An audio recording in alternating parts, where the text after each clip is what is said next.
Yo tout le monde, bienvenue sur la chaîne de Léomax. On se retrouve pour l'épisode de la semaine de My Hero Academia, ou plutôt Vigilante, My Hero Academia Illegals, vous savez, ce spin-off de la série, avec quel épisode déjà? Le troisième, du coup. On est un petit peu en retard, on essaiera d'être un peu plus à jour sur le quatrième qui devrait sortir début de semaine, je crois, si je dis pas de bêtises. Et donc, effectivement, l'intrigue qui continue de s'installer. Avant ça, on aimerait bien que vous installiez sur le bouton abonner, la petite clochette, et aussi soutenez les libraires, les amis. On a un partenaire côté manga qui est une librairie sur Lyon. Donc, si vous êtes dans le coin, allez les soutenir en achetant vos formats papier, parce que tous les libraires sont dans le mal en ce moment. Donc, faut les soutenir. Faut pas acheter sur des trucs Totalement. autres. Allez chez vos libraires. Totalement, les librairies se donnent du mal pour vous proposer des mangas. C'est l'occasion justement d'avoir, comment dire, un peu plus de convivialité en allant directement là-bas si vous êtes sur place. Ou sinon, pour les soutenir, oui, ils ont aussi une boutique en ligne. Vous avez le lien dans la description, on est parti pour cet épisode qui nous plonge encore une fois dans la construction de cette relation entre les trois personnages principaux. Donc Koichi d'un côté, Popstep et Knuckle Duster. Alors Koichi c'est le seul pour lequel je donne son nom civil, puisque les autres j'ai totalement oublié. Et rapidement, on a une première moitié d'épisode qui pour moi était le gag. C'est totalement ça, il n'y a pas de, de volonté véritablement de faire quelque chose de sérieux dans cette relation pour le moment. Ça va peut-être le devenir un peu plus tard. Mais tout est prétexte au gag, parce que tu as deux squatteurs littéralement, et la situation est tellement parodique en fait que tu ne peux que en rire, quoi. Le pauvre, en vrai, qui pourrait accepter ça? Déjà, le gars, il vit sur personne un toit, en vrai. Il vit sur un toit dans une petite maisonnette, donc une maisonnette un peu crade en plus de ça, et il doit accueillir les deux squatteurs qui viennent quand ils veulent, et qui décident à sa place quel coin de la maison s'accaparer, quoi. Donc c'est vraiment n'importe quoi, mais j'ai beaucoup ri en tout cas dans cette première partie d'épisode. Ouais, bah oui, moi aussi, surtout qu'il arrive et tout, il rentre chez lui, je suis enfin rentré et tout. L'autre, il se gratte le derche et tout, il est en train de regarder la télé, il boit des bières et tout. Je dis, qu'est-ce qu'il fait? Moi, je suis rentré par la fenêtre, j'ai cassé la fenêtre et tout. Je me suis dit, tu vois l'expression quand tu dis, mais tu te crois ta casse, toi? C'est littéralement ce que j'ai vécu. Bon, tu dis, bon, Knuckle Duster, ok, là le personnage, bon, c'est pas étonnant, mais ça fait rire, tu vois. Et dans la foulée, c'est l'autre, c'est Popstep qui débarque et tout, elle est pas contente. Je dirais, mais t'es chez toi aussi, toi, en fait. Elle débarque en civil. Elle débarque en civil, d'ailleurs, donc on la reconnaît pas dans un premier temps. Bon, on la reconnaît, hein, on la reconnaît sans la reconnaître. Lui, il la reconnaît pas, en tout cas, Koichi. Et puis, elle se maquille. Ça, c'est mon coin, ça, c'est ton coin. Il décide littéralement de tout, toute l'organisation de sa maison. Et lui, littéralement, il est à l'écart, finalement. Mais ça lui plaît bien, parce que ça lui fait un peu de compagnie. C'est ça, le développement, en fait, qu'on a avec cette scène. C'est que Koichi, qui était seul jusqu'alors et qui vivait une routine assez ennuyeuse, il le disait, hein, il allait en cours, donc à l'université, hein, lui il est pas comme Midoriya, il est pas au lycée, c'est des personnages plus âgés qu'on a dans cette série, dans ce spin-off. Il est à l'université, il arrive pas à se faire des amis, donc il se fait chier, il va au boulot, au baito, donc le petit boulot, hein, qu'on peut faire au Japon, donc il bosse dans un combini, une supérette. Il se fait chier, il se fait engueuler, ou alors il se fait casser la gueule, hein, comme on l'a vu dans les premiers épisodes. Et là, il a enfin de la compagnie. Et des gens avec qui il a les mêmes centres d'intérêt, puisqu'il va sortir faire le vigilant, justement, faire ce héros qu'il commence à devenir. Il y prend goût. En tout cas, c'est ce qu'il nous dit dans cet épisode. Ouais, non mais c'est bien, parce que finalement, au travers de l'humour et de relations comme ça un petit peu forcées mais gaguesques, ça renforce le trio et on va s'attacher non pas qu'à une personne mais vraiment à la force du trio, je pense. Et du coup, inconsciemment ou consciemment, peu importe, tu vois, c'est le genre de choses où s'il y en a un qui est mis à mal, on va attendre l'arrivée des deux autres, tu sais, comme un soutien, comme si c'était presque voilà, les trois doigts d'une main, quoi, tu vois. Donc il y a une volonté forte de les travailler en trio, et moi j'apprécie bien. Donc ça, c'était pour la partie gag, enfin, même si le gag ne s'arrête pas là, parce que on a voulu mettre un petit peu de sérieux avec toujours dans les moments où Popstep s'aventure dans les rues et puis commence à taper toujours au même endroit apparemment, au feu rouge, ses petits concerts et tout.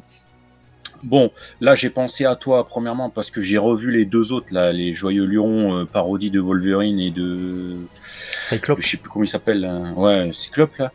Je les ai vus fanboy pas possible. J'ai repensé à ce que tu disais, qu'ils vont devenir copains. Et je partageais ton avis finalement. Bon. On n'a pas attendu longtemps. Hein. Il a fallu un épisode. Il n'a pas attendu longtemps. Ouais, voilà. Mais surtout, il y a un petit Pinocchio là qui est à fond, mais à fond et tout. Il veut à tout prix s'approcher, toucher, serrer la main. Enfin bref, je veux pas savoir ce qu'il veut faire de plus. De Popstep. Ouais, et donc, bah, il pète un plomb. Jusque-là, c'est pas si étonnant que ça, puisqu'il y a ce truc des idoles au Japon, où effectivement, il y a des... c'est un peu comme nous, les séances de dédicaces, vous savez, dans les events et tout ça, les séances de dédicaces, c'est très cordial, et puis t'échanges, et puis ça se fait normalement dans la politesse, le respect, et voilà. Si les gens veulent une photo, ils prennent une photo, s'ils veulent pas de photo, il n'y a pas de photo. Au Japon, il y a quand même un truc qui est assez systématique, c'est hakushu, le serrage de main. Tu viens pour serrer la main, en fait. Hein. Je sais même pas s'il y a des photos, hein, que je connais pas assez. Donc lui, il veut ça. Il veut serrer la main, vu qu'il n'y a pas, c'est pas un événement de rencontre avec ses fans, etc. Mais on se rend compte rapidement, un peu plus loin dans l'épisode, que c'est un bizarre, ce gars-là. Et j'ai trouvé d'ailleurs, c'est l'aspect qui m'a le plus dérangé avec ce personnage, parce que ça rende compte un peu de trucs qu'on retrouve dans la société japonaise et tout ça, c'est très normal, et ça arrive souvent dans My Hero Academia, donc que ce soit dans ce spin-off ou dans la série originale. Mais que le gars qui, une fois transformé en anguille, parce qu'il s'est drogué, il s'est picousé, donc c'est quelqu'un qui prend volontairement de la drogue. C'est pas un des personnages qui se fait droguer à son insu, comme on le voit avec Miss Abeille un peu plus tard dans l'épisode. C'est un gars qui prend volontairement de la drogue. C'est un gars qui va harceler volontairement Popstep. Il va la suivre, il va même la capturer, et il va demander même plus que le serrage de main, après l'avoir eu. Et j'ai trouvé qu'il était un peu trop facilement pardonné dans la deuxième partie de l'épisode. Et ça, j'ai trouvé ça bizarre, et enfin, moi j'ai pas apprécié. Le message est moyennement appuyé, quoi. Quand t'as des comportements comme ça, t'es censé être un petit peu plus puni, quoi, que ce qu'on a constaté, pardon, je vais y arriver. Effectivement. Disons qu'il faut qu'il y ait, surtout dans MHA et surtout dans Vigilante, il faut aussi qu'il y ait un miroir. C'est-à-dire que souvent on te dit, bon, ben, quand t'es un vilain, voilà la sanction que tu es censé avoir. Bon, ce genre de comportement-là est sujet, normalement, à sanction. Donc là, oui, il y a deux poids deux mesures, pas forcément cohérent, intrinsèque à l'œuvre. Je comprends tout à fait ton point de vue sur ça. Je l'avais pas perçu comme tel, mais effectivement, maintenant qu'on regarde sur ce prisme-là, parce que dans la vraie vie, c'est quoi ce gars-là ? Même. Dans la vraie vie, ce gars-là, c'est un harceleur. C'est un harceleur, c'est même il va la capturer carrément. Et il va tenter de lui rouler une pelle, quoi. Mais sauf qu'il a sa tête d'anguille dégueulasse, etc. Donc pour moi, dans la vraie vie, le point de Knucklemaster, après le coup de farine, il suffit pas, tu vois. Ouais. Dites-nous, vous, dans les commentaires, comment vous l'auriez puni, le lécheur. Ou même s'il suffisait. Ou même s'il suffisait, il n'y a pas de raison qu'après ça devienne leur pote, quoi, en fait. Parce qu'à la fin de l'épisode, c'est leur pote, hein, c'est en fait, bah il est où notre pote là, merde, comment il s'appelle Anguille, il est où on le cherche partout et tout, genre il fait partie de la team maintenant, Anguille. Et Anguille, bah il est parti avec Queen Hachiska, qu'elle s'appelle. Donc dans son nom, on retrouve le mot abeille, Hachi. Donc c'est assez facile de deviner qu'elle était liée aux abeilles, même si elle nous le révèle après qu'on ait vu les abeilles. C'est un personnage dont j'aime bien le character design. Par contre, ouais, moi aussi, je la trouve extrêmement caricaturale. C'est-à-dire que le coup de « Ah, je suis méchante » et là, bon, ma passion, c'est la méchanceté, de faire des trucs, comment dire, de répandre la drogue dans la ville et tout, et c'est moi qui fais les mauvais coups. Je suis à la fac ou je sais pas quoi, où je travaille le jour, et puis la nuit, je suis une vilaine. Donc, l'inverse des heroes, donc des héros. Très caricatural. Par contre, son chara-design dégomme. Son chara-design dégomme, mais elle est pas très discrète, parce que c'est la reine des abeilles, en tout cas elle s'autoproclame telle qu'elle, mais elle met quand même des collants abeilles jaune-noir, et elle a un sac à dos jaune-noir. Bon, tu laisses des indices visuels sur ouais, ça, un minimum. Moi ça m'a plus fait rire qu'autre chose, hein. Elle s'appelle Hachi, elle s'appelle abeille, même Hachisu, c'est carrément le nid d'abeille. le nid d'abeille, avec un point d'interrogation, peut-être, on pourrait faire en japonais, comme jeu de mots. Et puis elle est habillée en abeille, effectivement. Bon. Je trouvais ça plus drôle qu'autre chose, ça m'a pas gêné. Moi, c'est plus le côté grandiloquent, tu vois. Ça fait un peu méchant de dessin animé, c'est ça. Bon, en tout cas, elle fout un sbeul parce que au-delà du fait que elle loge même des abeilles derrière son œil crevé, là. Dégueulasse.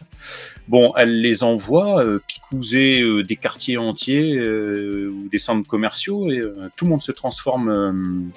Tout le monde se transforme en vilain, hein, donc elle répand cette fameuse drogue. Et là, tu te dis, ah ouais, elle fout un sacré sbug, quoi. Et d'ailleurs, t'as vu comment il a réagi vite, malgré tout, Knuckle Duster, quand ils étaient en train de boire un coca, là, ou je sais pas quoi. Il voit une abeille passer, d'un coup, il s'est levé, il y a un truc bizarre. Et les autres, sont en mode, ouais, alors c'est juste une abeille, il voit juste une abeille. Le gars, il a repéré le dard et tout, avec le truc de Picouse. Bon, après, il est track depuis longtemps. Il faut dire, il est track depuis longtemps, parce que l'épisode 1, sa première apparition, déjà, il regardait les langues des trois lascars. Donc il venait justement pour traquer les drogués. Donc il sait peut-être les modes opératoires, peut-être qu'il en a vu par le passé. Et d'autres qui ont réagi vite, c'est les héros. Ils sont arrivés super vite. Ils sont arrivés nombreux. Et ils ont tout réglé en 3 secondes, quoi. Je les ai trouvés un peu trop rapides à mon goût. J'ai adoré leur arrivée. C'est les Avengers, c'est les super-héros. On adore. Ça, j'adore. C'est pas un problème, on les voit arriver. Moi, j'ai kiffé jouer Endeavor, All Might, Aizawa, Jean-Baptiste le fameux, si vous suiviez. C'est kiffant de les revoir. Mais t'as quand même Ingenium. Ingenium, je vous rappelle que sa particularité, c'est qu'il trace sa mère de fou. Déjà, il est presque imbattable en termes de vitesse. Il trace, c'est le premier arrivé sur les lieux. Mais littéralement, quelques secondes après, t'as les autres. Enfin, il y avait Airjet aussi qui était là avant. Mais tu dis, bon, ok, ils vont vite, à la limite du Endeavor, mais il y en a d'autres, ils sont pas censés aller aussi vite. Je veux dire, Aizawa avec son PQ, il fait comment? Il fait Spider-Man, tu sais, il s'accroche. Il s'accroche, il arrive comme ça, à mon avis. Et Ingenium, ça va être intéressant parce que c'est le frère. C'est le frère de Tenya. Donc c'est Ida, je sais plus comment, c'est le frère de... Donc on va le découvrir un peu plus peut-être dans le prochain épisode, donc ça va être bien. Ouais, c'est cool. Bon, en tout cas, ça nous a permis d'avoir un peu de fanservice avec tous les héros, comme je le disais, donc ça fait plaisir de les revoir. Comme quoi, n'hésitez pas, et on compte sur vous sur ça aussi, à inciter vos proches, vos familles, peu importe, vos potes, à regarder Vigilante. Et si ils ont été fans de près ou de loin, quand je dis fan, c'est un grand mot, hein, mais voilà, qui ont apprécié ou aimé, et machin, faites-les voir Vigilante et faites-les venir sur nos reviews parce que c'est génial. Je trouve que, encore une fois, la popularité de Vigilante, on n'en entend que très peu parler et je ne comprends pas parce que pourtant il y a quand même des indices forts où tu sais que tu trouves dans les machas. Donc si t'aimes les machas, normalement tu t'approches de Vigilante, tu vois. Ça passe un peu là, sous les radars et pourtant je retrouve la même saveur que MHA dans le sens où t'as le même équilibre humour, hype. Policiers aussi, puisque tu as cette track avec les policiers là qui parlent entre eux. Bon, il n'y a pas encore une grosse avancée, on va dire. L'autre il soupçonne des trucs, mais merci Sherlock, c'est des évidences. Le gars là avec sa chemise, je sais plus comment il s'appelle, le policier qui parle à Scouty. C'est plaisant, c'était pas le meilleur épisode encore, mais je vois bien comme ça avance et je me dis qu'on va avoir peut-être des vilains de plus en plus importants. Et il y a une sorte de commencement déjà à la création d'un regroupement de vilains. Il est même possible qu'Anguille rejoigne la team des vilains, vu qu'il se fait embarquer par Hachisuka. Peut-être qu'il va faire « Ah, c'est ma pote et tout, vous l'avez tabassé et tout » dans le prochain épisode. Et qu'il va se vénérer. Et peut-être que le seul remède à ça, ça sera Popstep. Popstep qui joue un petit rôle aussi dans cet épisode intéressant. On la voit au civil. Alors, je sais pas... J'ai préféré, alors c'est peut-être comment dire, les animateurs, le cardien de cet épisode, mais j'ai préféré son apparence au civil que son apparence en tant que héroïne, alors qu'on nous dit qu'elle est moche au civil. Je l'ai pas trouvé moche, donc je sais pas. On verra dans les prochains épisodes, où il faudrait que je joue en manga. D'ailleurs, oui, heureusement qu'il y a les réseaux sociaux, parce que n'ayant pas lu ce spin-off en manga, bah, j'ai pu voir qu'il y avait une autocensure de la part du studio aussi sur le personnage à un endroit. Ah ouais. Voilà, bah vous avez normalement toutes les informations relatives à cet épisode. Dites-nous dans les commentaires comment vous l'avez vécu. Est-ce que si vous êtes lecteur d'ailleurs, vous y voyez une différence ou est-ce que pour vous l'adaptation est bonne? On vous lira avec grand intérêt. Et puis surtout, ne loupez pas la suite des vidéos sur Léo et Max et sur nos autres chaînes. N'hésitez pas à aller voir Abaka si vous êtes fan de figurines, produits dérivés, et DB Times si vous aimez Dragon Ball, bien entendu. Voilà. Dites-nous tout dans les commentaires. Nous, on se retrouve très vite avec la suite sur la chaîne de Léo et Max. Des bisous. À la prochaine.